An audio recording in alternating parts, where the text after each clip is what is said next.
Bonjour, je suis Tom Higo de Tom Higo Photographie. Le week-end dernier, j'animais un stage de photo ici dans la région des Trossachs en Écosse. Et un de mes étudiants s'est approché de moi et m'a posé une question par rapport à Lightroom. Et en lui répondant, je me suis aperçu que sa question était très intéressante et méritait que je fasse une vidéo pour vous. Alors sa question concernait Lightroom et plus exactement l'import de photos dans Lightroom. Alors, il s'avérait que quand il prend une photo, il regarde à l'arrière de son appareil, quelle que soit la marque et le modèle, et puis il est assez satisfait des couleurs, du contraste, et de la photo en général. Il rentre chez lui, importe ses photos dans Lightroom, ou bien même dans Photoshop, mais dans son cas c'était Lightroom, et puis il voit son image apparaître à l'écran. Pendant quelques secondes, c'est la même image que celle qu'il a vue précédemment sur son écran de son appareil photo, et puis au bout de quelques secondes, quelque chose se passe dans Lightroom, les couleurs s'en vont, le contraste disparaît, et le résultat nous laisse une image un peu plate, beaucoup moins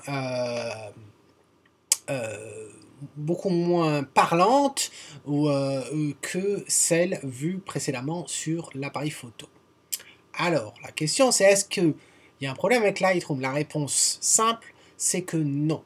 Alors, qu'est-ce qui se passe? Eh bien, pour répondre à cette question, qu'est-ce qui se passe? Il faut comprendre en fait le format utilisé. En l'occurrence, il utilisait le format RAW, que je vous conseille à tous.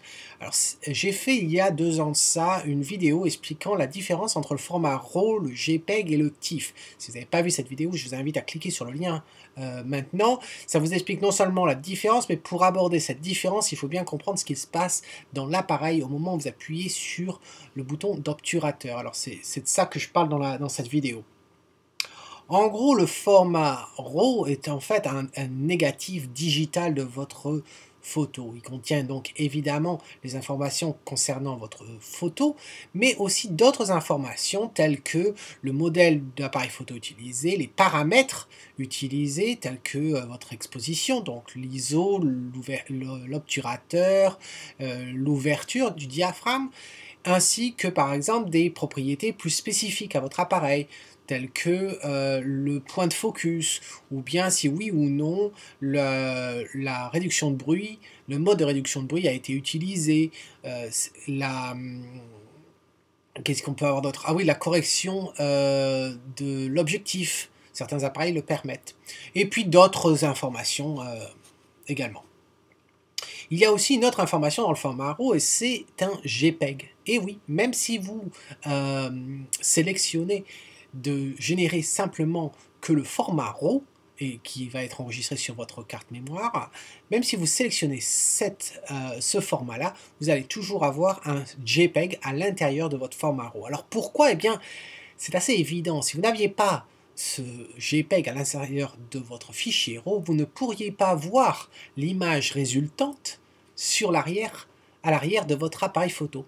Voilà à quoi sert ce JPEG. Et ce JPEG, en fait, c'est une interprétation des données de l'image faite par l'appareil et plus précisément en relation avec les paramètres que Canon appelle Picture Style, le style d'image. Vous pouvez sélectionner si vous voulez être en mode paysage, portrait, monochrome et autres. Alors attention, je ne parle pas du mode de prise de vue, c'est-à-dire je ne parle pas du bouton que vous avez ici. Je parle vraiment d'un paramètre que vous avez dans le menu de votre appareil. Alors en fonction de la marque, ça peut s'appeler différemment, mais chez Canon, ça s'appelle Picture Style.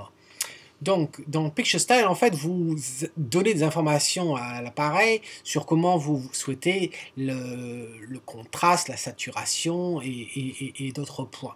Et en fonction de ça, donc, il va interpréter les données de l'image et va vous générer ce fameux JPEG que vous voyez à l'arrière de votre appareil et qui est stocké dans le fichier RAW.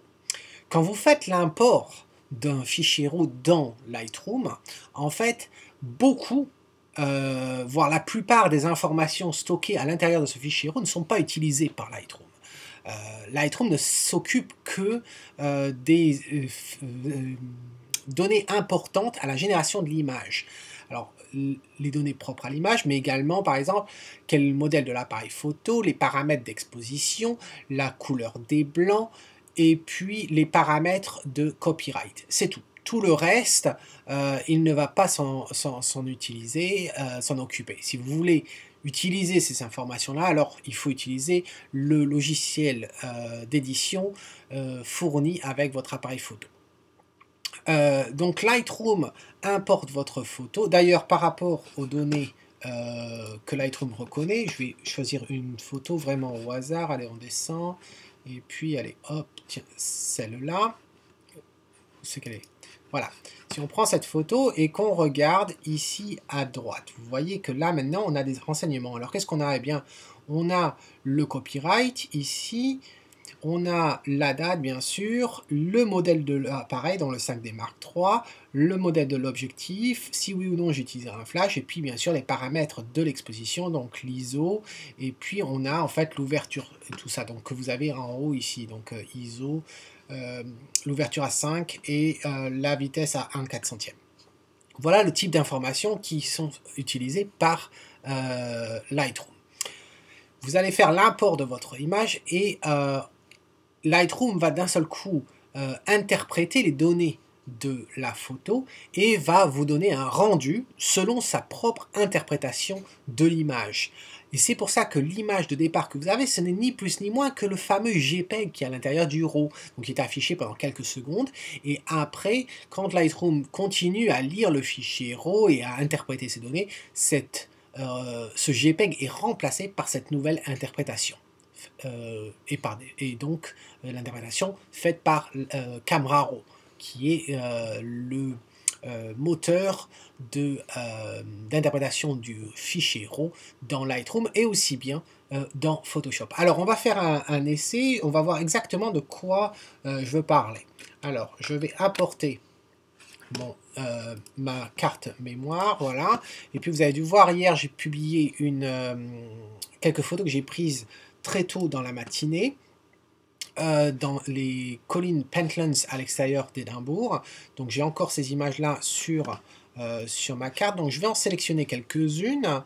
Donc on va partir sur 4. 4, voilà. Je les importe. Vous apercevez que je ne fais absolument rien durant l'import de ces images ici. Il va bien sûr avoir la construction des previews dans Lightroom. Et puis je l'importe dans le répertoire test. Voilà. Donc j'importe ça et on va voir les images apparaître petit à petit et regardez surtout le ton de l'image. Alors vous allez voir ce qui se passe. Le ton va changer. Vous voyez ce qui se passe? Regardez, ça va apparaître sur celle-ci. Voilà. Vous voyez les couleurs qui viennent de changer et puis ça a changé quelque chose ici dans l'image également pour celle-ci. C'est exactement de ça que je parlais. Donc quand j'ouvre celle-ci, par exemple, moi quand j'ai pris la photo et que je l'ai regardée à l'arrière de mon appareil, ce n'est pas cette interprétation que j'ai vue de la photo. Les couleurs étaient bien plus puissantes. Alors y a-t-il un moyen pour éviter cette nouvelle interprétation? Ou au moins y a-t-il un moyen pour obtenir l'image telle qu'elle m'a été montrée, interprétée par mon appareil photo au départ? Eh bien oui. Et pour cela, il faut aller dans le menu Develop. Alors quand on va dans le menu Develop, il y a un panneau en bas, vous voyez, qui s'appelle la calibration de l'appareil photo. Alors, je vous avoue, je ne sais plus comment il est appelé dans la version française, mais c'est le dernier panneau en bas à droite. Et vous voyez le profil utilisé ici par défaut, c'est le profil standard Adobe. Donc voilà, c'est ça qui régit l'interprétation. Mais si je clique là-dessus, vous apercevez qu'on commence à avoir du Camera Landscape Neutral Portrait Standard Faithful. Ça vous rappelle rien? En fait, ça correspond au profil du Picture Style dans votre appareil photo. Ce qui fait que moi, quand j'ai pris mes photos hier, j'étais dans le profil Picture Style Landscape, paysage. Donc ici, si je me mets dans le Landscape, donc paysage, vous allez voir, regardez ce qui se passait au niveau des couleurs. Vous voyez comme elles sont beaucoup plus vivides, et il y a plus de contraste dans mon image. Je repars en arrière. Regardez. Ça, c'est l'interprétation d'Adobe. L'interprétation par l'appareil lui-même. Alors, comment Lightroom fait ça? Eh bien, on a bien vu que dans le menu librairie, dans le menu metadata de la librairie, on voit que Lightroom reconnaît quel est l'appareil utilisé, en l'occurrence le Canon 5D Mark III. Donc du coup, il sait que c'est un 5D Mark III et il va appliquer le profil pour le 5D Mark III du profil paysage et c'est comme ça qu'il retrouve les images. Voilà. Alors, ça serait pas bien de pouvoir faire ça automatiquement plutôt que de le faire sur chacune de vos images. Et puis pourquoi est-ce si intéressant que d'avoir ce rendu, cette interprétation par Canon plutôt que celle d'Adobe? Les deux interprétations sont bonnes, il n'y a pas de problème. Il n'y a pas de perte d'informations puisque toutes les informations sont là grâce au format RAW. Vous savez que je suis un utilisateur de Canon. La raison pour laquelle j'utilise Canon, c'est parce que les fonctionnalités de ces appareils me conviennent, vraiment conviennent à mes besoins, mais aussi par rapport à la qualité de la photo, du rendu de la photo. Alors, c'est pas pour dire que Nikon n'a pas un bon rendu, c'est pas ça, mais l'interprétation que Canon a des couleurs, de la scène en général, de la photo, m'importe beaucoup et j'aime bien le résultat. Et c'est vrai, quand je vois le résultat à l'arrière de mon écran, de mon appareil, j'aime bien le résultat à la base. Alors, ça ne veut pas dire que je ne vais pas être amené à le changer. C'est pour ça que je veux shooter en mode RAW. Je veux avoir la capacité d'être un peu plus créatif et changer les choses et pas être bloqué dans le carcan du JPEG, par exemple. Mais j'aimerais quand même avoir pour base l'interprétation de Canon et non pas partir sur une version très plate comme celle d'Adobe là. Alors, pour pouvoir appliquer ce paramètre automatiquement lors de l'import, il y a un truc.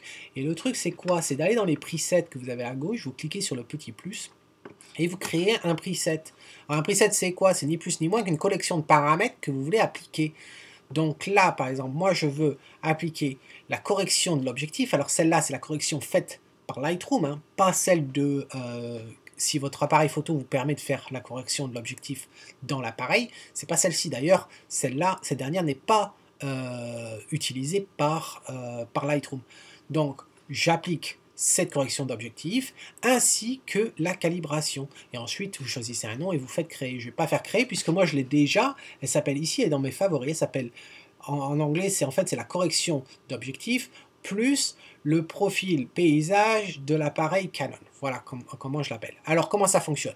Alors là, la dernière photo qu'on a prise, c'est la 341. Alors si je repasse dans la librairie, je vais réinjecter ma carte mémoire et je fais un import.